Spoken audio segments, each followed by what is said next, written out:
Di sebuah kampung di pinggiran Jakarta, kehidupan Pak Sailun yang dulu cukup makmur kini merosot bagai daun kering di ujung musim. Pernikahan adik Saida yang semestinya menjadi kebahagiaan justru menjadi awal petaka. Utang-utang menumpuk bagai bukit, tak terbayar, bahkan semakin menggunung. Sawah terakhir yang dimilikinya, sepetak tanah warisan leluhur, terancam disita para rentenir. Dalam keputusasaan, Pak Sailun akhirnya menyerah pada bujukan Mandor Akhir, sahabat masa kecilnya, untuk mencari peruntungan di kota. Dengan berat hati, ia melepas putri tercintanya, Saida, untuk mengadu nasib di Betawi. Dengan imbalan 10 ringgit dari Mandor Akhir, beban utang Pak Sailun sedikit terangkat. Ia mengantar Saida ke stasiun Kalideres, tempat di mana Karut, suruhan Mandor Akhir, telah menanti. Dengan wajah penuh harap bercampur cemas, Saida dibawa menuju rumah Tuan Brahami, seorang Belanda kaya yang dikenal berkuasa di kota itu. Namun, malam pertama Saida di rumah megah Tuan Brahami berubah menjadi mimpi buruk. Dalam kelengahan, ia dipaksa menenggak kopi yang telah dicampur obat pemabuk. Malam itu, di bawah bayang-bayang lampu temaram, Tuan Brahami memperkosanya. Keesokan paginya, Saida tersadar dengan tubuh gemetar dan jiwa yang remuk. Rasa malu, duka, dan penyesalan bercampur baur, menghantamnya bagai badai.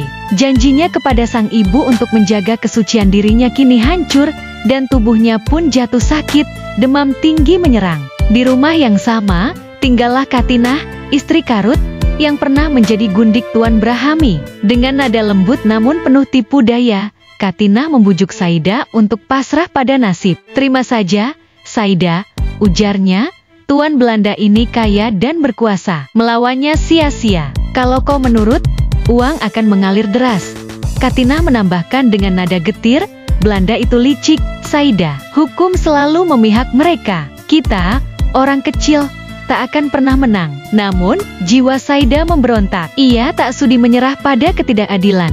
Dengan hati yang membara, ia bertekad melarikan diri dan mencari perlindungan pada Mandor Akhir. Katinah, yang diam-diam tersentuh oleh penderitaan Saida, mengingat nasibnya sendiri yang kelam, akhirnya membantu. Dalam kegelapan malam, ia mengantarkan Saida ke rumah Mandor Akhir, berharap gadis itu menemukan jalan keluar. Di sisi lain, benih dendam mulai bersemi di hati Katinah, mengingat pengkhianatan Brahami yang pernah mempermainkan hidupnya. Ia mulai memprovokasi Karut, suaminya. Dengan kata-kata berbisa, Katinah menyalakan api cemburu di dada Karut, menceritakan bagaimana Brahami kerap memperdayanya, mengusir Karut dari rumah di malam hari, untuk menikmati Katinah. Darah Karut mendidih, amarahnya memuncak, membayangkan pengkhianatan itu. Ketika Brahami mengetahui Saida melarikan diri, kemarahannya meledak. Ia menuduh Katinah dan Karut bersekongkol. Katinah menjadi sasaran amarahnya, cambuk dan tamparan mendarat di tubuhnya tanpa ampun. Tiba-tiba, Karut pulang, melihat istrinya disiksa, amarahnya tak terbendung lagi. Dengan sebilah arit di tangan, ia berniat menghabisi Brahami. Namun, Brahami, yang licin dan waspada, lebih gesit. Karut justru menjadi korban, dipukuli dengan tongkat hingga babak belur dan terluka parah.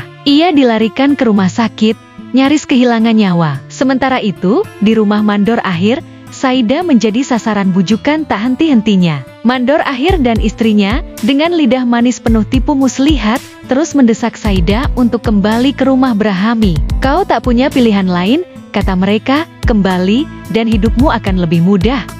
Perlahan, hati Saida yang rapuh mulai goyah. Mandor Akhir, yang dikenal sebagai tangan kanan Brahami, tak menyia-nyiakan kesempatan. Ia menemui Brahami, merangkai kata-kata manis, agar tuanya mau menerima Saida kembali dengan layak. Dengan kepercayaan yang telah dibangun selama bertahun-tahun, bujukan Mandor Akhir berhasil. Brahami setuju, bahkan menjanjikan perlakuan yang lebih baik untuk Saida. Akhirnya, Saida kembali ke rumah Brahami. Dengan sambutan penuh kemunafikan, ia diterima kembali, seolah-olah luka dan air mata yang pernah dialaminya tak pernah ada.